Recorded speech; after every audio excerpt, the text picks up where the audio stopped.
민주당이 재보선 참패 이후에 여러 자성의 목소리들이 나오고 있습니다. 국민 여러분, 저희가 잘못했습니다. 자, 잘못했으면 무엇을 잘못했느냐에 대한 진단도 당연히 나오겠죠. 그런데 조국 전 장관 사태도 이번 재보선 패배의 원인이냐 아니냐, 이 문제를 놓고서 민주당의 20대, 30대 젊은 초선 의원 5명은 분명히 참패의 원인이다라고 지적을 했는데, 민주당을 뒷받침하고 있는 강력한 강성 당원이다, 이런 평가를 받고 있는 당원들이 의원들 누구 덕분에 국회의원 됐는데 이제 와서 국회의원 된 것은 당신들이 잘나서 된 것이고 이제 재보선에서 참패하니까 그것은 청와대 탓하려고 하느냐, 조국 전 장관 탓하려고 하느냐, 이렇게 의원들을 몰아붙였습니다.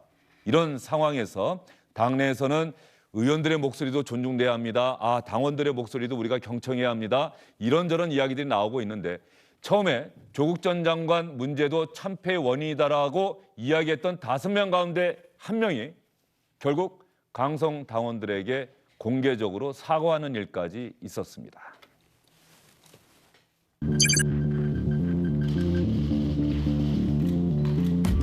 조국 전 장관이 검찰개혁의 대명사라고 생각했습니다. 그래서 검찰의 부당한 압박에 밀리면 안 된다 생각했습니다. 오히려 검찰개혁의 당위성과 동력을 잃은 것은 아닌가 뒤돌아보고 반성합니다.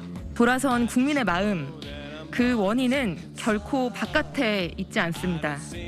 그 원인은 저희들을 포함한 민주당의 착각과 오판에 있었음을 자인합니다.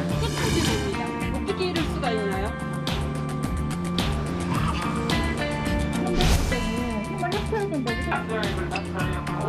당원들이 모두 찬성을 해서 권리당원들이 판단하는 선거 패배의 원인과 지금 80여 명의 초선 의원들의 패배 원인의 판단이 전혀 달라요.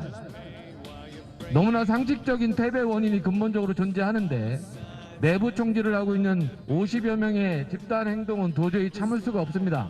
검경 개혁이라던가 이런 부분들 가열차게 밀어붙이라고 180석을 만들어줬던 건데 보궐선거 적다고 해서 조국 장관 탓으로 돌리는 것 자체가 어불성설입니다.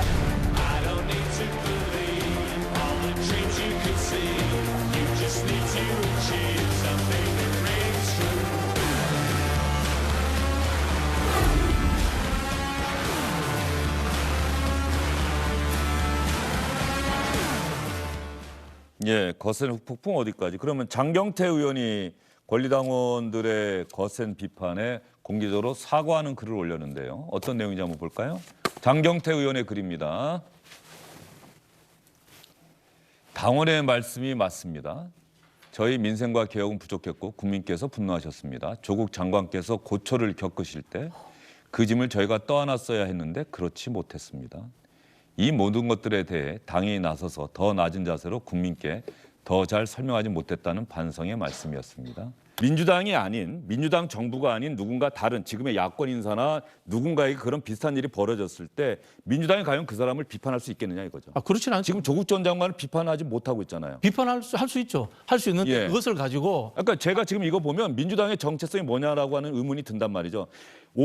5명의 의원이 반성한다고 했다가 강성원 당원들이 지적하니까 그중에 한 명은 여러분 말이 맞습니다 하고 이렇게 후퇴했어요. 그러면 지금 민주당에서는 조국 전 장관이 이번 재보선 참패의 원인이라고 생각하는 거냐, 아닌 것이냐, 잘못했다고 생각하느냐, 잘했다고 생각하느냐, 이걸 국민들이 헷갈려 하실 수밖에 없지 않겠습니까? 이제 그걸 그렇게 이제 몰고 가는 상황을 만들었다는 게 이제 저는 전략적으로 예. 잘못했다고 이야기를 하는 거고요. 선거의 패배는 선거의 패배로서 평가를 해야 되는 것이고요. 조국 장관 문제는 사실은 민주당뿐만이 아니고 흔히 하는 우리 이제 민주화 세력 진영이라고 하는 진영 논리가 작동하고 있으니까 그 진영 전체에서 한 번쯤은 평가를 하고 정리해서 넘어가야 되는 것이지, 이걸 정치적 하느냐는 기점에서 하면은 정치적으로 굉장히 불리해집니다. 총선 전에 이해찬 대표 시절에 조국 장관의 문제에 대해서 적당한 선에서 어느 정도 정리를 하고 한번 털어냈지 않습니까? 이걸 다시 끄집어내니까 대선을 앞두고 있는 상황에서 결코 좋지 않다, 이렇게 판단을 하는 거죠. 권리당원 그분들은 왜 조국 전 장관 이야기하는데 절대 안 된다, 그렇게 두 이야기하지 가지가 말라고 이야기를 저는 하는 겁니다. 이제 두 가지가 같이 존재하는 거죠. 이 열성 당원들이 조국 장관들에 대한 지지층이라서 그런 것도 있고요. 두 번째는 뭐냐면 패배의 실질적 책임자는 따로 있는데 왜 거기에 대해서는 제대로 응징하지 않느냐라는 측면도 저는 존재하고 있다 이런 생각이 듭니다. 제가 좀 결론을 내리면요 이런 것 같습니다. 우리가 다시 조국 논쟁을 할 필요는 없고요.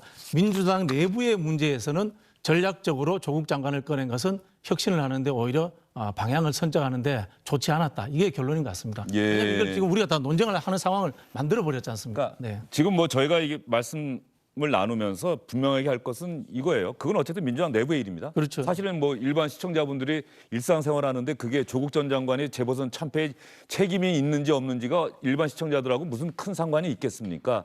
다만 민주당이 그 문제를 어떻게 조율해 나가느냐, 정리해 나가느냐를 시청자분들, 유권자들은 지켜보고 있겠죠. 그래서 그 판단을 다음 투표에서 아마 또 표로 보여줄 것이다라는 생각이 들고요.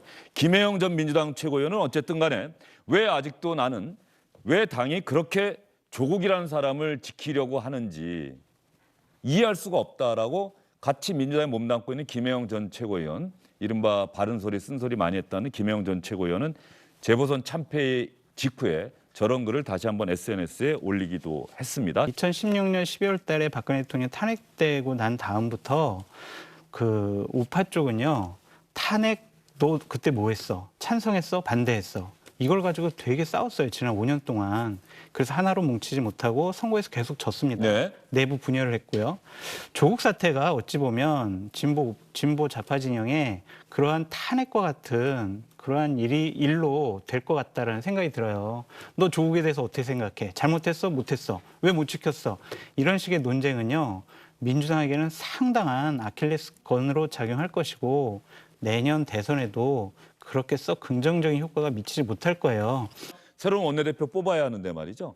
질문이 나왔어요. 원내대표들 간의 토론회가 있었는데 윤호중 의원과 박완주 의원이 나왔죠. 두 명의 의원이 나왔는데 이 조국 전 장관 문제와 관련해서 질문이 나왔습니다. 윤호중 의원은 뭐라고 대답했는지. 윤호중 의원은 이른바 친문으로 분류가 됐고요. 박완주 의원은 비문으로 분류가 되고 있습니다. 조국 전 장관이 재보선 패배의 이유가 되느냐 안 되느냐 두 의원이 어떻게 이야기하고 있는지 장서철 소장이 꼭 이야기하는 것처럼 당신은 어떻게 생각하느냐 이런 질문이 나왔습니다.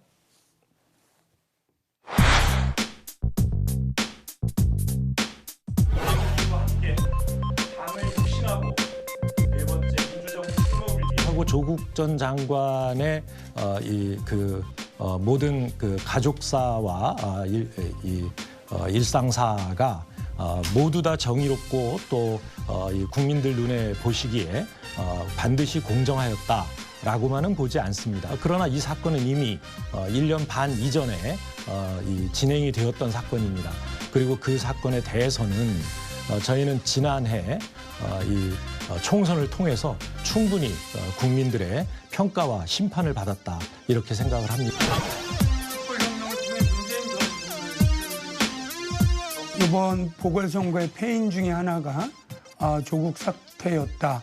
이거에 영향이 있다는 평가를 요구하고 있는데요. 아빠 카드, 엄마 카드라는 가장 예민한 학력에 대해서 이러한 부분에 대해서 사실은 공정하지 않다 또는 과도하다라고 하는 이러한 부분들을 보여주면 분명 어려운 우리 정부에 대해서 의심을 갖게 했던 측면이 있고 조국 사태 자체를 논하는 것이 마치 금기를 넘는 것처럼 하는 이런 당의 문화는 옳지 않다.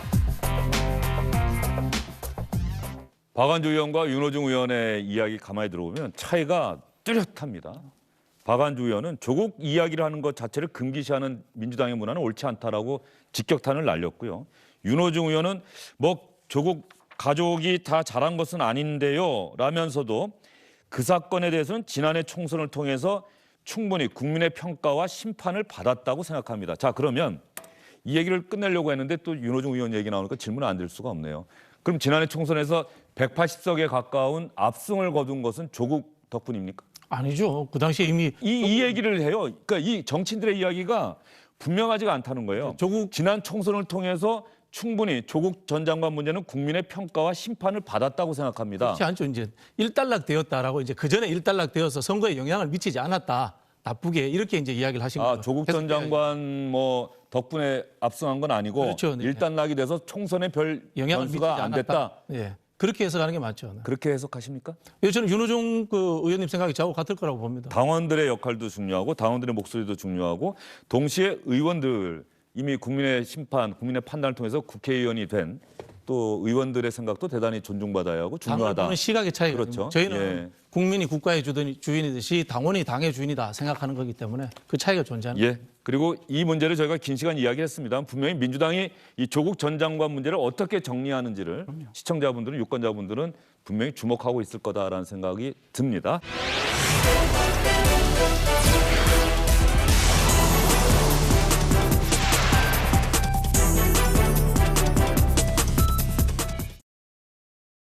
안녕하십니까, 주영진입니다. 더 많은 뉴스와 라이브 이벤트를 보고 싶으시다면 화면 오른쪽을 눌러서 구독해 주시기 바랍니다. 저희 SBS 앱을 다운로드 받으시면 뉴스 속보 알림도 받아보실 수 있습니다. 텔레비전으로도 SBS 뉴스, 유튜브로도 SBS 뉴스 잊지 마시기 바랍니다.